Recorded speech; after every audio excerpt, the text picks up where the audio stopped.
Welcome on in, guys. Three bold takes again, and we're continuing our successful series. I would say, not that I don't necessarily mean that this series is successful, but teams, what it takes to be successful in 2024, our definition of that. We've done a handful already. Smash that subscribe button and like button if you like what you hear. Even if you don't, please do it. In this video, this is a very interesting one. This is one that I wanted to do because West Virginia last year, and Neil Brown shocked the world, I would say, in the Big 12, going 9-4 when Neil Brown was definitely on the hot seat, and they were expected to have a failure of a year last year, and that did not necessarily happen to the standard that they thought it would happen. So, as we look ahead in 2024, Chase, what does West Virginia need to do in order to have a successful year? I think for them to have a successful year, Neil Brown has to keep his job. So I think it has to be at least another 9-win season for me. Because like you just mentioned, for me, I think we actually came on here last year and said, hey, Neil Brown needs to be fired in the middle of the season. He was on the hot seat for us, and then he turned it around out of nowhere. So this is a lot like the Utah video we did. If you haven't watched that, make sure to go watch it.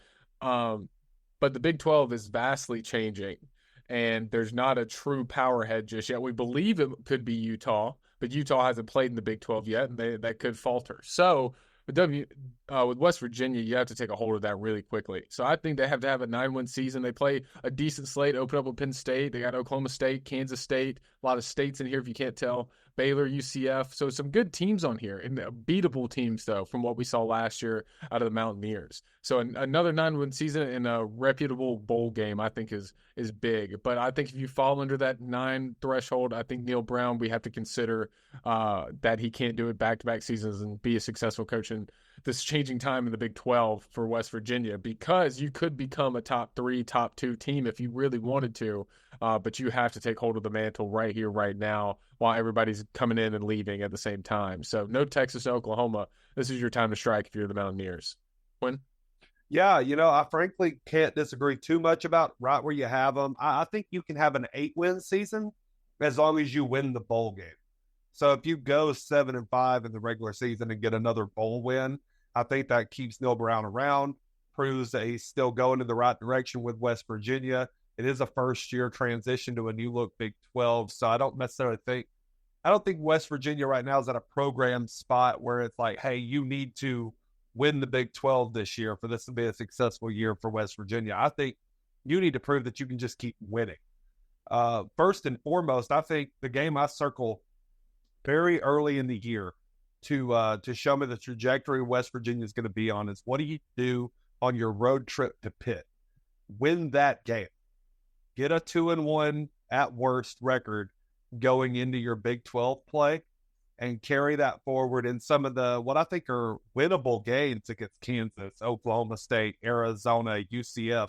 Those 4 are going to crucially shape how you're viewed for the whole season. I think some of the taking care of business with Cincinnati, Baylor, Texas Tech, Iowa State, those games you have to win or you should win. I feel like you're in a better spot than those teams are right now.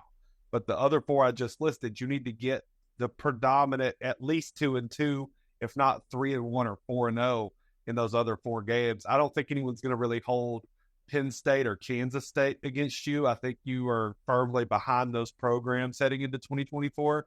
But yeah, give me a 7-5, 8-4, 9-3 regular season. And then if you get 7 or 8 wins in the regular season, I need a bowl game win. If you can pull a 9-3 season, I think you can lose that bowl game, and people are going to be okay with that because you're going to be playing a higher end opponent in a bowl game. But if you come in with that 7 or 8 win total into bowl season, I think you need a bowl game win to top things off with your Neil Brown. Yeah, Quinn, I like where your head's at there. I was going to say you have to make a bowl game at bare minimum right now. With this schedule, I'm looking, I think if you don't make a bowl game with the schedule, it is a complete failure to me. Now, if you want to go a little bit deeper than that, they have, let's see, 1, 2, 3, 4, 5 games against ranked teams coming out of the preseason. You've got Penn State, Kansas, Oklahoma State, Kansas State, and Arizona. Now, Arizona, I don't think is the same team that they were last year. bar none. So when you look at those, obviously Penn State, I'm going to chalk that up as a loss. So you start 0-1. Now, if they could shock the world, that would be absolutely fantastic. If you're a West Virginia fan, not for me, as I'm high on Penn State, and Chase would never let me live it down. However, I think in the Kansas, Oklahoma State, Kansas State, and Arizona, those 4 games, you have to go 3-1. I will give you a loss at Oklahoma State as long as you can still beat Kansas State at home and at Arizona, and then Kansas at home, and vice versa for all of those teams. But you absolutely have to go 3-1 there. And if you go 3-1 there, then you're in a very real situation where you could finish third in the Big 12. And if you finish third in the Big 12, then you're looking at an 8-win regular season, 9 with the bowl. All of a sudden, it's the same as last year, shock the world again. But if we're talking bare minimum, you have to make a bowl game. And I think in those 4, you go 3-1 and establish yourself as, Quinn, you said it best, as a team that can win games. Like what we've known West Virginia in the, not last year, but the 2 years before that, is a team that are in games, close games. Like they don't get blown out very often. I was looking at even their games last year where they lost, they didn't get blown out, right? They played Penn State well. They played Oklahoma well. Now, they lost by, I think, 13 points, but that was a late game situation. They played them well. So I think if you're competitive and you win 7 to 8 games in the regular season, prove that you can actually compete in the Big 12, that's a huge step moving forward.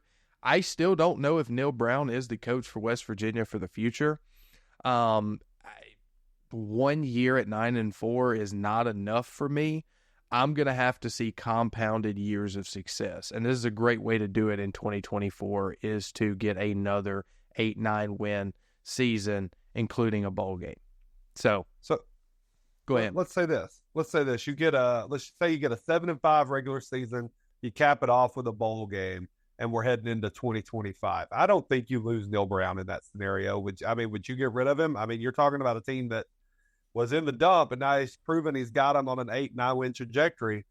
I would say that's where the pressure starts to heat up, though, because I would say that the top of the Big 12 is going to open up a little bit, especially with Utah. Because right now, I mean, I think Utah's got the Big 12 kind of on lock for 2024, and I don't think West Virginia is quite there. But in 2025, I think that's where your expectation needs to shoot up if you are a Neil Brown supporter holding on to him and bringing him into the next season.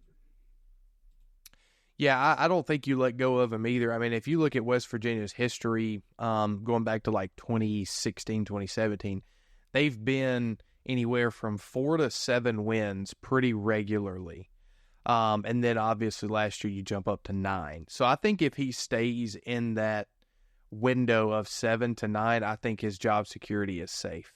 Unless he goes somewhere else. He won't get fired. I think if you stay the minimum that West Virginia kind of expects, has seen in the past, I think he's safe. And when you look at it too, you got to look at the opposite side of who's better out there than Neil Brown to take the West Virginia position? Who's going to want to go to West Virginia to coach? Not a lot unless you get a big name group of 5 guy like a Chadwell or something and come coach. But that's also where you got Neil Brown. So, you know, it's kind of playing with fire when you're choosing that. Yeah.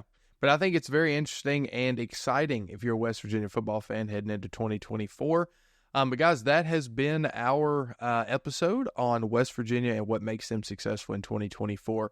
If you like what you see, we're doing a ton of these videos as well all throughout the month of May.